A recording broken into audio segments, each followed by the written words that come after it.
Given the fact that in the course of the last 24 hours, we've seen President Trump temporarily withhold aid, about $1 billion worth, President Zelensky just tweeting moments ago, really a sort of, I don't want to say apology, but anything but. Here's what he said. We do really value how much America has done to help Ukraine maintain its sovereignty and independence. And we remember the moment when things changed, when President Trump provided Ukraine with javelins. We are grateful for this. Our meeting in Washington at the White House on Friday did not go the way it was supposed to be. It is regrettable that this happened this way, and it is time to make things right. We would like future cooperation and communication to be constructive.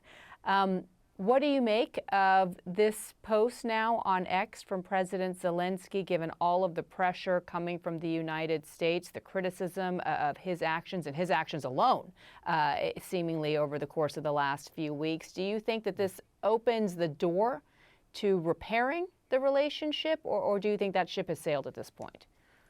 Beyond, good to be with you again. I think the best case scenario here is that it might delay the trajectory of the Trump administration. The Trump administration is shockingly making the worst mistakes of all our errors that we've had with Russian policy, catering, accommodating Russia, and frankly, punishing or failing to adequately support our allies. Here, even J.D. Vance's comments about putting pressure on Ukraine to negotiate. Ukraine is willing to do almost anything except compromise its sovereignty and permanently give up on its territorial integrity. It's willing to come to the table for earnest negotiations. There have been zero signs, no signs whatsoever that the Russians are willing to do accept anything but their most maximalist objectives, which are a capitulation of Ukraine, a compromise of Ukraine's sovereignty, a neutrality, and frankly, elimination of the vast majority of Ukraine's military. But our pressure is continuously on Ukraine. Now, whether this statement really amounts to much, I think in a lot of ways, Trump is very, very set on his pro-Russia approach, and he's very, very much vindictive and wants to punish Ukraine for all the perceived slights that they committed, Ukraine being the subject of a quid pro quo in the first impeachment. So whether this actually really resolves the issue, the best case scenario is that we maybe sustain some heartbeat of a relationship going forward. Ukraine continues to enjoy some baseline level of support, whereas the Europeans, ramp up their support with this 800 billion euro pledge for investment in defense, and that comes online, and the Europeans become a much more predictable, stable partner. That's, I think, the best case scenario. It could work worse. We could have some pronouncement this evening that says that Ukraine will no longer enjoy any support from the U.S. We could even see with this isolationist Trump administration, we could even have more dire predictions about the U.S. not being there for Europe and ready to support NATO. I mean, anything could happen with the chaos that we see emerging out of the White House and the lack of understanding of the history of and lessons of the past.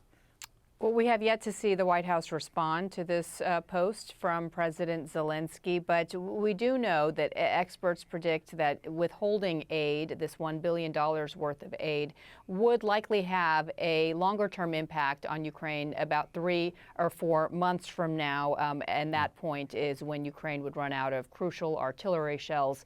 But just psychologically, knowing that this aid is being withheld right now, we don't know if that also means intelligence sharing is being withheld, Starlink satellite systems. All of that could have more of a significant impact on the battlefield, and in particular, how Kremlin may have the upper hand even more so. Yeah, I think the immediate effect is, frankly, just on the morale of the civilian population, on the morale of the military, both on the Russian side, bolstering their morale and depressing the morale of the Ukrainian, these valorous Ukrainian troops that have been defending their country against this Russian onslaught.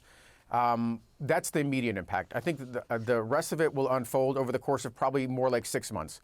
Some things will start to erode relatively quickly. These interceptors for Patriot missiles that are protecting critical infrastructure, the cities themselves, the civilian population, those supplies will dwindle. Artillery over the course of time will also will have to be rationed with less impacts up front, more impacts long term. The Europeans might be able to plug some of those gaps. what these critical enablers like strategic intelligence that could be more important for long-range strikes and some of the long-range strike missiles that the U.S. has been providing. And then artillery, fundamentally, long-term, will be the biggest factor. But the fact is that the Ukrainians are not going anywhere. The Russians do not have the strength to seize this moment, and the Ukrainians are not weak enough to capitulate. And if we learn anything from this book that I wrote, for 35 years we've succumbed to misplaced hopes and fears that we could do more with Russia. We deceived ourselves about Russia, and that we betrayed Ukraine because we didn't do enough to secure them. And we're repeating these same mistakes, and the likely repercussions are that Russia will be emboldened and conduct cyber operations, look to engage in hybrid warfare in maybe even on NATO territory in the Baltics. That's where the dangers lie. And then the U.S. either chooses not to act or will be drawn into the fray, and that's dangerous. And it's all because of the Trump administration is repeating the worst mistakes of the past.